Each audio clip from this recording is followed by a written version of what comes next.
Tonight, you will lie in bed and scroll through hundreds of names, friends, followers, people who liked your photo 3 hours ago. And somewhere inside that glowing list of hundreds, you will feel completely alone. That feeling has a name, but the real answer to where it comes from is far stranger than a bad day or a missed text. It is older than your phone, older than cities, older, in fact, than language itself. You probably assume loneliness is a modern problem, a side effect of screens and apartments and a world that moved too fast for real connection to keep up. That assumption is wrong. Loneliness did not arrive with the internet. It arrived with you. Long before your species had words for love or grief or belonging, it already carried this ache. The ache came first. The words came later, built to describe something the body already understood.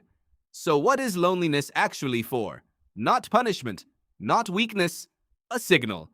In the 1990s, a social neuroscientist named John Cacioppo began studying loneliness the way other scientists studied hunger or thirst. He found something unsettling. Loneliness behaves like a biological alarm. It raises cortisol, it disrupts sleep, it even changes how your immune system responds to threats. Your brain treats disconnection the same way it treats danger. Why would evolution build something that painful into a creature, unless the pain was protecting something essential? Here is the strange part. The protection was never really about feelings, it was about survival.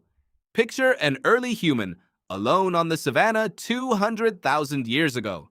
No claws, no fangs, no fur thick enough for a cold night, slower than almost every predator nearby. Alone, that human was prey.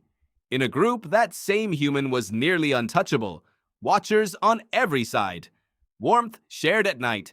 Food found together, defended together. Group membership was not a social preference. It was the difference between living and dying. This is why exile in almost every early human society was treated as one of the worst possible punishments. Worse, in many cases, than physical pain. Banishment from the group often meant a slow death. Alone, exposed, unwatched. Your nervous system still remembers this. It just doesn't know the threat. Anymore is a quiet group chat or an unanswered message instead of a saber-toothed cat in the dark. Want proof that connection runs deeper than culture or language? Look at what happens before either one exists. In the 1950s, a psychologist named Harry Harlow ran a now famous set of experiments on infant rhesus monkeys. He gave them 2 artificial mothers. One was made of cold wire and held a bottle of milk. The other was made of soft cloth and held nothing at all. By every rule of basic survival logic, the infants should have clung to the wire mother, the one with food. They didn't.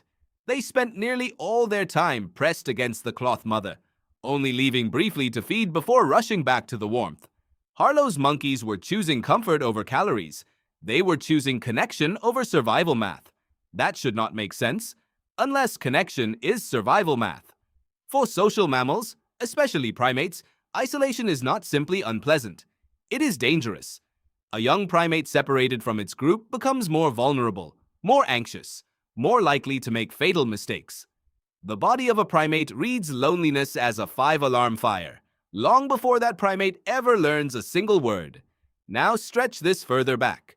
Long before Homo sapiens existed, long before anything resembling a sentence was ever spoken, your ancestors were already deeply social creatures.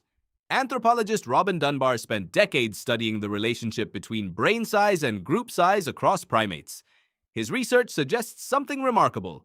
The human brain did not grow large primarily to build tools or solve puzzles. It grew large to manage relationships, tracking who is trustworthy, who owes a favor, who might betray the group, who needs comfort tonight. According to Dunbar, the average human can maintain roughly 150 meaningful social relationships at once. Not thousands, not the number sitting in your contacts list, 150. That number lines up almost perfectly with the typical size of small-scale hunter-gatherer bands, and even with the size of functional villages and military units across very different cultures and eras. Your brain, in other words, was shaped by groups roughly that size, long before agriculture, long before cities, long before anyone could write a single word down. So when you scroll past hundreds of online connections and still feel hollow, that hollow feeling is not a flaw in you. It is a brain built for tight, watchful 150-person tribes, trying to process a world of thousands of weak, low-contact pings instead. Here is where the story gets genuinely strange. Loneliness almost certainly predates language itself. Language, as far as anthropologists can tell, is astonishingly recent. Most estimates place the emergence of fully developed spoken language somewhere between 50,000 and 100,000 years ago. A blink, in evolutionary terms. But the social brain Dunbar studied, the attachment systems Harlow uncovered in primates, the stress responses Cacioppo measured in lonely humans, these trace back millions of years, deep into a shared primate lineage that existed long before any creature could form a sentence. That means, for millions of years, something resembling you felt the pain of isolation with no words to explain it. No way to say, I feel alone. No way to ask, why does this hurt? Just a raw, wordless ache that pushed individual creatures back toward the group again and again, because the ones who ignored that ache did not survive long enough to pass on their genes.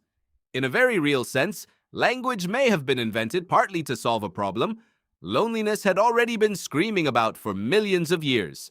Words for love, words for belonging, words for missing someone. All of them late arrivals trying to translate a feeling the body had been carrying since long before anyone could speak it aloud. Doesn't that completely change how unanswered loneliness should feel? It is not a personal failure. It is not proof that something is broken in you specifically. It is an ancient alarm, inherited across an almost unthinkable stretch of time, still doing exactly the job it was built to do. The problem is, the world changed far faster than that alarm ever could. Your ancestors lived in groups of dozens.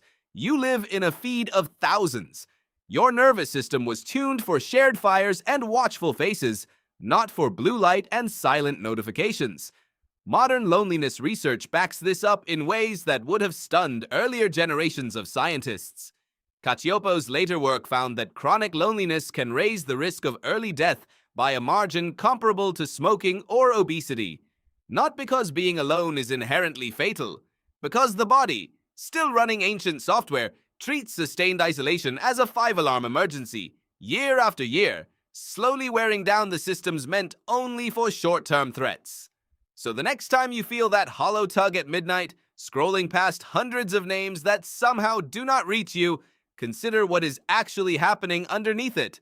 A circuit older than fire, older than farming, older than every word in every language ever spoken, still doing its one job, still trying to pull you back toward a fire, a face, a group, the only thing that ever truly kept your ancestors alive. Tonight, you will lie in bed again and scroll through hundreds of names, and somewhere in that glowing list, you might still feel alone. But now you know what that feeling actually is. Not proof that you are broken, proof that you descend in an unbroken line stretching back millions of years from creatures who needed each other so badly that their bodies built an alarm to make sure they never forgot it.